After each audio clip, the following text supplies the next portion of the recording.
Dear students, welcome to my channel Universal Tutorial. আমি বিশ্বাস করি তোমরা সকলে ঈশ্বরের আশীর্বাদে ভালো আছো। আজকের আমি তোমাদের মিসলেনিয়াস কারেকশন পার্ট 2 সেইখানে কয়েকটা সেন্টেন্সেস নিয়ে এসেছি যেখানে খুব সামান্য খুব ছোট কিছু ভুল আছে সেই সেন্টেন্সে। যদিও আপেক্ষিকভাবে শুনলে মনে হবে না যে সেন্টেন্সগুলোর মধ্যে যে সেন্টেন্সগুলো যে 10টা সেন্টেন্সেস আজকের আমি এই ভিডিওটাতে রেখেছি সেখানে বিন্দুমাত্র ভুল আছে, কিন্তু খুব ছোট্ট ছোট্ট ভুল এই সেন্টেন্সেসগুলোতে আছে যেগুলো আগের ভিডিওর মতো সেইগুলো আমরা খুঁজে বার করার চেষ্টা করব এবং সেই ভুলগুলোকে একেবারে ঠিক করে নেব। আগের ভিডিওতে পার্ট 1 মিসলেনিয়াস কারেকশন পার্ট 1-এ আমি তোমাদের 20টা সেন্টেন্সেস দিয়ে আমি শিখিয়েছিলাম কি করে সেই ভুল জায়গাগুলো তোমরা ঠিক করে নেবে।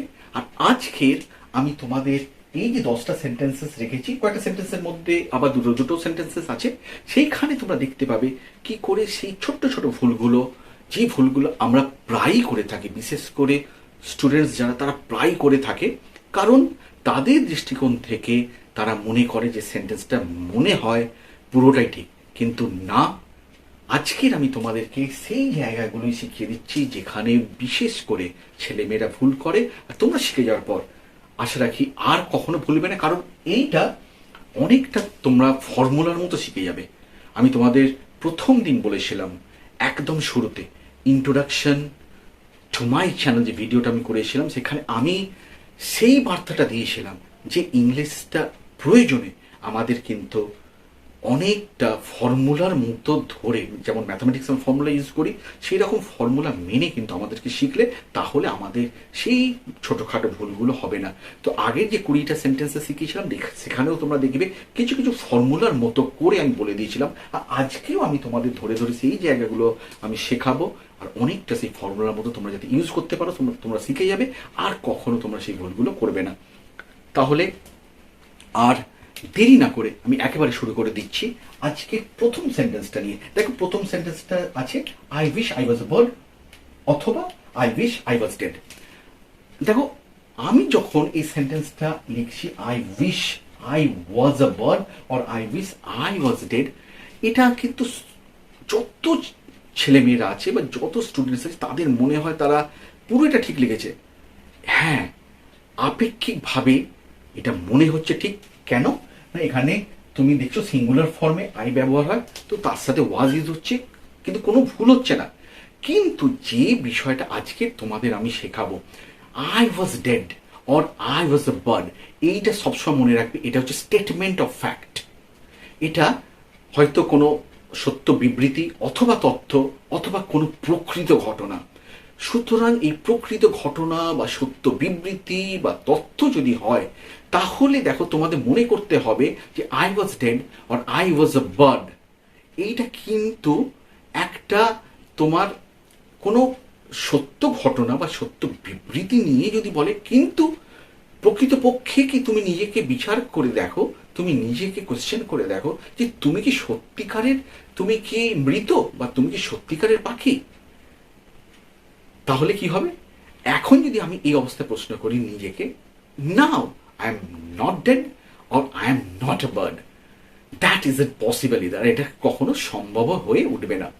তাহলে এখানে যে ওয়াজটা ব্যবহার হচ্ছে তোমরা দেখতে পাচ্ছ, এই যে ওয়াজটা দুটো সেন্টেন্সে আমরা ব্যবহার করছি, সেই ওয়াজটা এইটাকে আমরা বলি যে এটা ইন্ডিকেটিভ মুডে আছে। I wish I was a bird যখন এটা বলছি তখন ওয়াজটা ইন্ডিকেটিভ মুডে আছে, আর যখন আমি কাউকে উইশ করি তখন আমি কখনো ইন্ডিকেটিভ মুড ব্যবহার করতে পারবো না, আমাকে সাবজাংটিভ মুডে আমাকে কিন্তু সেইখানে পৌঁছাতে হবে, আর সেই সাবজাংটিভ মুডটাকে আমাকে ব্যবহার করতে হবে, আর সেইখানে আমার নেসেসারি চেঞ্জ যেটা আনতে হবে সেটা আমাকে এই ওয়াজটাকে রিপ্লেস করতে হবে কি দিয়ে, ওয়্যার দিয়ে।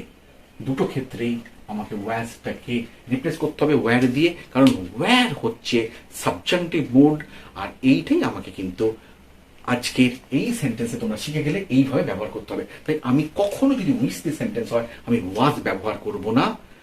আজকের ফর্মুলার মতো তোমরা শিখে নাও যে উইশ থাকলে সবসময় আমাকে ওয়্যার ব্যবহার করতে হবে। আর এটা বেশিরভাগ আই দিয়েই এই সেন্টেন্সগুলো থাকে। তাহলে সেন্টেন্সটা 100% কারেক্ট হতে গেলে তোমাদের এইভাবে বলতে হবে, I wish I were a bird, or I wish I were dead.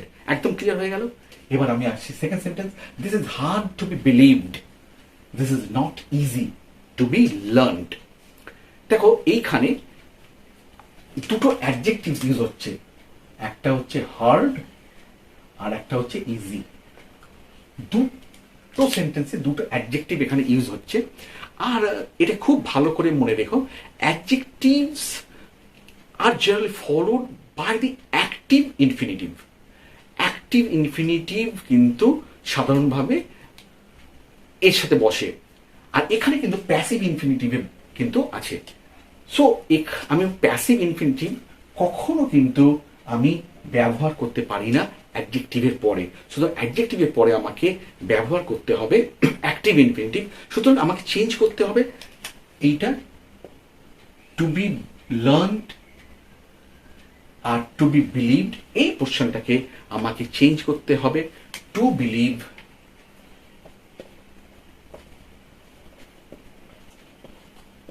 R to learn.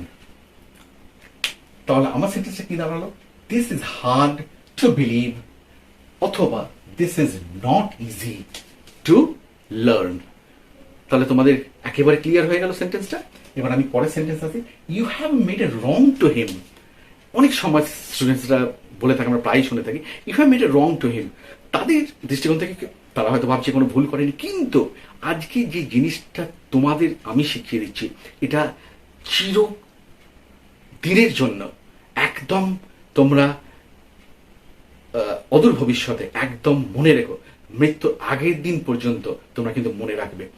কি না, আমরা কি করি, আমরা একটা ইংলিশে আমরা প্রায় বলে থাকি এই কথাটা, we make a mistake, we make an error, we make a blunder.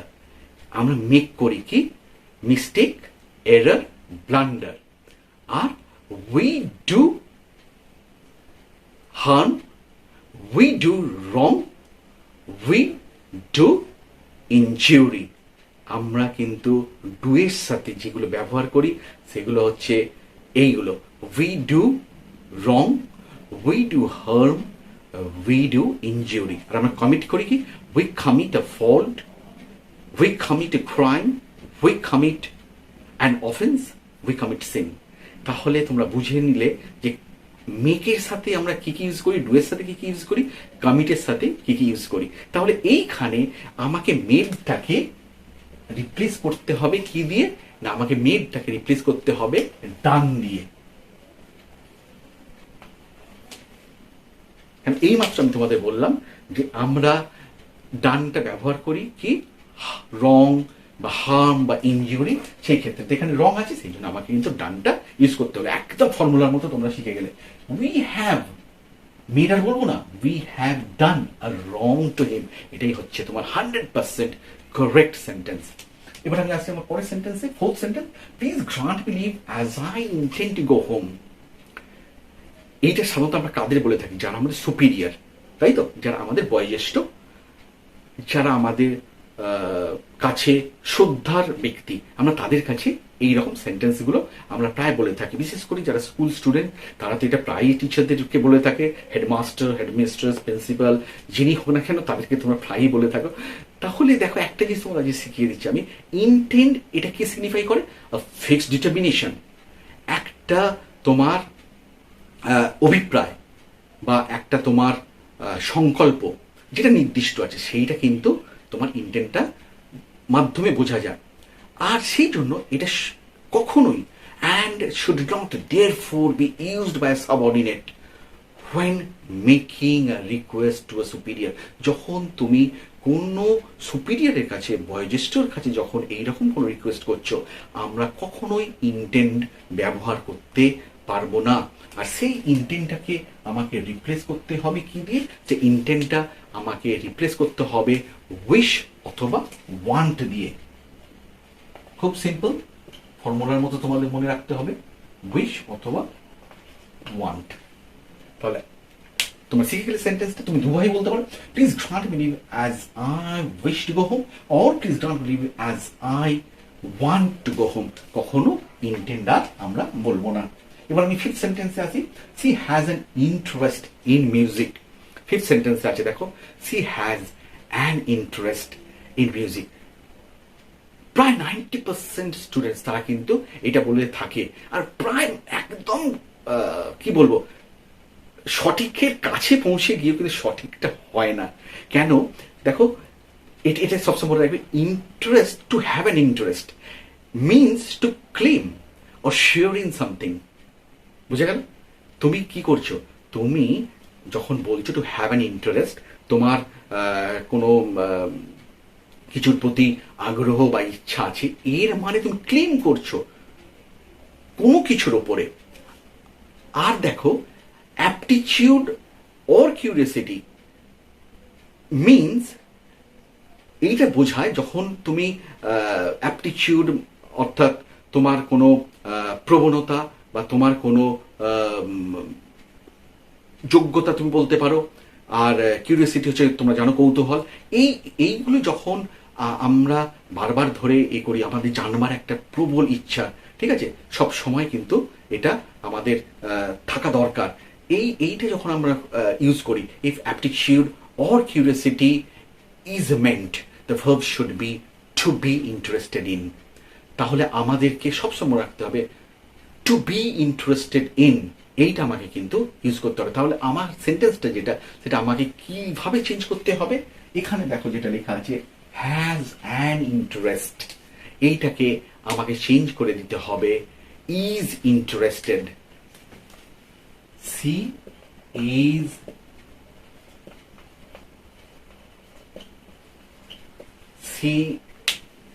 Is interested in music.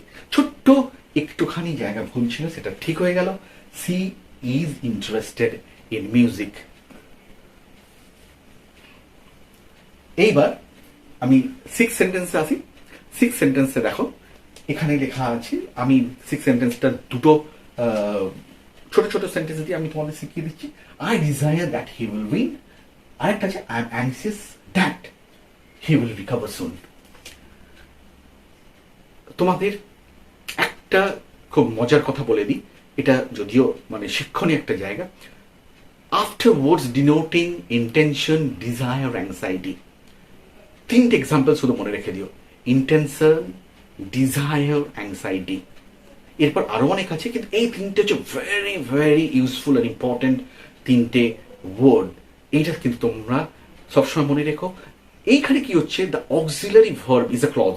এখানে অক্সিলারি ভার্বটা কি হচ্ছে, সেটা ক্লজ হয়েছে introduced by that. Introduced by that is shall or should. এখানে কিন্তু তোমার যে অক্সিলারি ভার্বটা ইন্ট্রোডিউস হচ্ছে দ্যাট এর সাথে, সেটা সবসময় হবে shall or should, not will or would. কখনো তোমার উইল বা উড বসবে না। আর সেই উইল বা উড যদি থাকে, এটাকে আমাকে রিপ্লেস করতে হবে কি দিয়ে, শুড দিয়ে।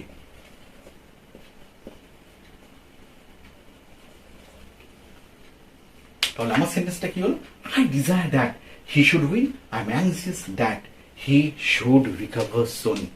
এই হচ্ছে তোমার সেন্টেন্স। তুমি শিখে গেলে কখনো আর আমরা উইল বা উড ব্যবহার করব না যখন আমরা এই ধরনের ওয়ার্ডস যেমন ইন্টেনশন, ডিজায়ার, অ্যাংজাইটি ইউজ করছি। কারণ এর সাথে যখনই আমার দ্যাট থাকবে, তখনই আমাকে কিন্তু শুড ইউজ করতে হবে। আমি উইল বা উড কোনোভাবেই ইউজ করতে পারবো না। এবার আমি সেভেন সেন্টেন্সে আছি, I doubt that he will come. কত সুন্দর একটা সেন্টেন্স। আমি ডাউট করছি, তাই তো, আমি দ্বিধা করছি যে সে আসবে। তার মানে আমার মনে একটা সংকোচ হচ্ছে, ওনারা কিন্তু কিন্তু ভাব হচ্ছে, তার মানে কি হচ্ছে, সে নাও আসতে পারে, তাই তো। একদম ঠিক, কারণ সেন্টেন্সটা কিন্তু I doubt he will come, এটা কিন্তু অ্যাফার্মেটিভ সেন্টেন্সে আছে। তা অ্যাফার্মেটিভ সেন্টেন্সে যখন থাকে দ্য ভার্ব ডাউট দিয়ে যদি থাকে, সব সময় doubt is followed by if or whether. মনে রেখে দিও, doubt is followed by if or whether. তাহলে আমি ডাউটের পরে কখনো দ্যাট কিন্তু বসাতে পারবো না, আমাকে আইদার ইফ আর তা না হলে আমাকে ওয়েদার বসাতে হবে। তাহলে আমি সেন্টেন্সটা এইভাবে বলতে পারি, I doubt if he will come or I doubt whether he will come. শিখে গেলে। Next sentence number 8, you must do it before a week, you must do it within the 7th। তোমরা বিফোর আর within নিয়ে অনেক sentences তোমরা পড়েছো, কিন্তু এখনো আমরা দেখেছি অনেক স্টুডেন্টস তাদের মধ্যে একটা কনফিউশন আছে, কখন বিফোরটা ব্যবহার হবে, কখন উইদিনটা ব্যবহার হবে। আজকে তোমরা একদম সেই ফর্মুলার মতো এটা শিখে নাও। Within refers to a period of time. Within, এইখানে যে উইদিনটা ভুলভাবে আছে, এইখানে এই বিফোরের জায়গায় সেইখানে আমার উইদিনটা বসবে, কারণ এটা একটা পিরিয়ড অফ টাইম। আর এইখানে যেটা উইদিন আছে, এইখানে আমার উইদিনের জায়গায় আমার বসবে বিফোর অথবা বাই, কারণ বিফোর অথবা by it refers to a point of time. এখানে পয়েন্ট আমরা নির্দিষ্ট করে কিন্তু বলা আছে 7th। এবার 7th-এর পর ধর কোনো মান্থ বসিয়ে দাও, you must do it before or by the 7th of. তুমি এটা যেহেতু অলরেডি এটা 7th তুমি ক্রস করে গেছো আগস্ট, তাহলে তুমি সেপ্টেম্বর বলতে পারো, you must do it by or before the 7th of September. তুমি এইভাবে কিন্তু বলতে পারো 7th-এর পর। এবার তুমি মান্থ বসাতে পারো, ইয়ারও বসাতে পারো, তারপর সেন্টেন্সটাকে আরো এক্সটেন্ড করতে পারো, ইট ডাজন্ট ম্যাটার। কিন্তু তোমাকে মনে রাখতে হবে যে যখনই তুমি একদম পুরো নির্দিষ্টভাবে তুমি কি করছো না, পয়েন্ট অফ টাইমকে বলে দিচ্ছ, সেই জায়গায় আমি কিন্তু কখনো উইদিন ব্যবহার করতে পারবো না। সেখানে আমাকে বিফোর, আইদার বিফোর অথবা আমাকে কিন্তু বাই, এই দুটোর মধ্যে যে কোনো একটা ফর্ম ইউজ করতে হবে। তাহলে সেন্টেন্সটা হলো, you must do it before the 7th, you must do it by the 7th। আমি আশা রাখি তোমার একেবারে ক্লিয়ার হয়ে গেল। এবার আমি আসি sentence number 9, he is senior or junior than me, he is superior or inferior than me in all respects. তোমরা সিনিয়র, জুনিয়র, সুপিরিয়র, ইনফিরিয়র দিয়ে তোমরা অনেক কিছু শুনেছ।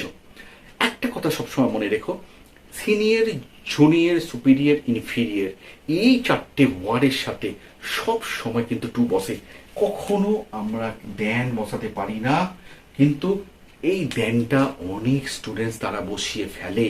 কিন্তু সবসময় মনে রাখবে, সিনিয়র, জুনিয়র, সুপিরিয়র, ইনফিরিয়র এই 4টে ওয়ার্ডের সাথে সব সময় আমরা যেটা ব্যবহার করি সেটা হচ্ছে টু। আমরা কখনো কিন্তু দেন আমরা ব্যবহার করতে পারবো না। সুতরাং আমার সেন্টেন্সটা কি দাঁড়ালো, he is senior to me, he is junior to me, he is superior to me in all respects, he is inferior to me in all respects. এইভাবে আমরা 4টে সেন্টেন্স আমরা এইভাবে আমরা বলে দিতে পারি। তাহলে একেবারে তোমাদের ক্লিয়ার হয়ে গেল। এবার আমি আসি আজকে লাস্ট সেন্টেন্স, এটা তোমাদের বলবো। এই সেন্টেন্সটা তোমরা হয়তো এই ধরনের সেন্টেন্স অনেকবার শুনেছ, work hard lest you do not fail. আরেকবার রিপিট করি, work hard lest you do not fail. একটা কথা মনে রেখো, লেস্ট, এই যে লেস্ট, এইখানে যে লেস্ট আমরা ইউজ করেছি, এই লেস্ট এটা কি এক্সপ্রেস করছে, এটা একটা নেগেটিভ পারপাস, সে কোনো একটা কিছু ইঙ্গিত করছে বা কোনো একটা কিছু বোঝাচ্ছে। আর সেই জন্য and should not therefore be followed by a negative. এই লিস্টের পরেই দেখো আবার কিন্তু আমরা ইউজ করছি নেগেটিভ ফর্ম। তো লিস্ট তো নিজেই নেগেটিভ, আবার যদি আমি নেগেটিভ ফর্ম ইউজ করি তাহলে তো আমার সেন্টেন্সটা মিনিংলেস হয়ে গেল, তাই তো? সুতরাং তোমরা এটা শিখে নিলে যে list expresses a negative purpose and should not therefore be followed by a negative, and lest is always followed by should, একদম পুরো পজিটিভ ফর্মে, তখন তোমার এটাকে ব্যবহার করতে হবে। শুড। তাহলে সেন্টেন্সটা কেমন দাঁড়ালো? Work hard lest you should fail. Do নটটা রিপ্লেস হয়ে যাচ্ছে শুড দিয়ে, লেস্টের মতোই থেকে গেল। Work hard lest you should fail. তাহলে এর মানেটা কি দাঁড়ালো? তোমাকে কঠোর পরিশ্রম করতে হবে যাতে করে তুমি কি করো না, ব্যর্থ না হও। একদম কিন্তু পজিটিভ অ্যাপ্রোচ দিয়ে তোমার একটা সেন্টেন্স হয়ে গেল। তুমি পজিটিভ অ্যাপ্রোচ দিয়ে সেন্টেন্সটা কাউকে কিন্তু শোনাতে পারো বা বলতে পারো। Work hard lest you should fail. কখনো কিন্তু বলবে না work hard lest you do not fail. তো এই হলো আজকের এই সেন্টেন্সেস, যেগুলো দেখো ছোট্ট ছোট্ট সামান্য ভুল ছিল, সেইগুলো কিভাবে আমরা ঠিক করে নিতে পারি সেগুলো আমরা শিখলাম। আর এইটাই আমি আমার সেকেন্ড পার্ট মিসলিনিয়াস কারেকশন এখানেই আমি শেষ করব। আমি এরপর অনেক শেখানোর আছে, কিন্তু আমি আর তোমাদের এই মিসলিনিয়াস কারেকশনে আর বাড়াবো না, আমি পার্ট 3 আনবো না, কিন্তু আমি আর একটা নতুন সেন্টেন্সের স্ট্রাকচার কি করে করতে হয় পরবর্তী ভিডিওতে আমি তোমাদের সেইটা শেখাবো। আর তারপরেই আমি তোমাদের যে জিনিসটা আমাকে অনেকে তারা রিকোয়েস্ট করছে যে কি করে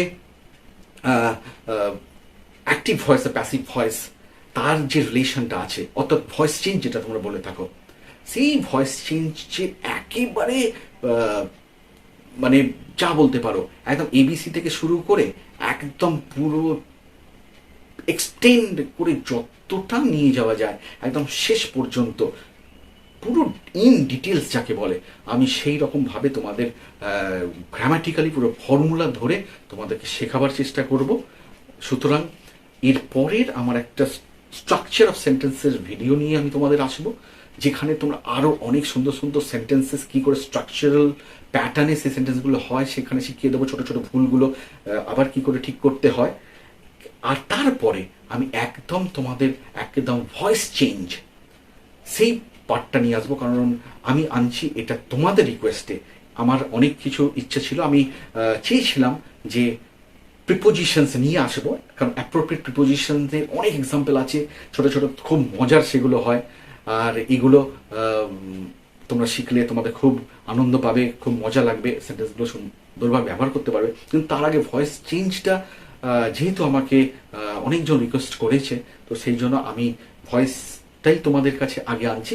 আর তোমরা অনেক জায়গায় অনেক বই পড়ে শিখেছো, অনেক টিচার্সরা তোমাদের হেল্প করেছে ভয়েসটা শেখাবার জন্য। আর আমি দেখবে একটু অন্যভাবে তোমাদেরকে শিখিয়ে দেওয়ার চেষ্টা করব, যাতে করে প্রথম থেকে একদম শেষ পর্যন্ত আমার ভয়েসের মধ্যে যা থাকবে তোমরা পুরো একদম কমপ্লিট একটা কম্প্যাক্ট ভিডিও তোমরা সেখানে পাবে। আর সেইটা আমি 2 অথবা 3টে আমি পার্টে শেষ করব, কারণ এত এক্সাম্পল থাকবে, এত চেঞ্জেস থাকবে, তার মধ্যে তোমরা সমস্তটাই পেয়ে যাবে। তাই আরেকবার তোমাদের মনে করিয়ে দিই, যারা এখনো চ্যানেলটা সাবস্ক্রাইব করোনি তারা ইমিডিয়েটলি চ্যানেলটা সাবস্ক্রাইব করো। আর আমার আরেকটা তোমাদের বলেছিলাম, আরেকটা আমার চ্যানেল আছে জেমস টিউটোরিয়াল, ওটা আমার পুরোটাই ইংলিশ চ্যানেল, তোমরা প্রয়োজনে ওই চ্যানেলটাও দেখতে পারো, ওই চ্যানেলে তোমরা অনেক কিছু শিখবে। সুতরাং তোমরা তার লিঙ্কও পেয়ে যাবে আমার এই চ্যানেল থেকে, সেই চ্যানেলের লিঙ্কটাও তোমরা আমার এই চ্যানেল থেকে পেয়ে যাবে। সুতরাং আমি তোমাদের কথা দিচ্ছি, যেভাবে আমি শুরু করতে চেয়েছিলাম ঠিক সেইভাবেই শুরু করেছি। আর এটা তো জাস্ট শুরু, এটা তোমাদের বলে রাখি, এটা জাস্ট শুরু। এরপর আরও আরও আরও অনেক অনেক অনেক কিছু তোমাদের জন্য আনছি। সবচেয়ে বড় কথা, আর কয়েকটা ক্লাসের পর যখন তোমাদের রাইটিং বিষয়গুলো তোমাদের তুলে ধরবো, তোমরা দেখবে কি করে সেন্টেন্সগুলো আমরা একেবারে দারুণ ভাবে শিখতে পারবো। খুব সুন্দর ইংলিশ তার মধ্যে থাকবে এবং সেটা এত সুন্দরভাবে সাজানো থাকবে যে কোনো কেউ দেখলেই সেটা তোমাদের মানে অবশ্যই বলতে বাধ্য হবে যে এর যে ভাবে সাজানো হয়েছে সত্যি সেটা কিন্তু দুর্দান্তভাবে সাজানো হয়েছে। আর সেই সমস্ত যে টেকনিকগুলো আছে সেগুলো আমি তোমাদেরকে গাইড করব, সেগুলো আমি তোমাদের সমস্ত কিছু শেখাবো। আশা রাখি তোমরা অনেক অনেক অনেক কিছু আগামী দিনে শিখবে। শুধু তোমরা আমার সাথে থাকো, আমি আছি তোমাদের সাথে। আজকের আর নয়, তোমাদের সকলকে আমার শুভেচ্ছা জানাই। আর আমি আমার ভিডিও এখানেই শেষ করছি। ভালো করে সমস্ত যেগুলো শেখালাম খুব মন দিয়ে শেখো। টাটা।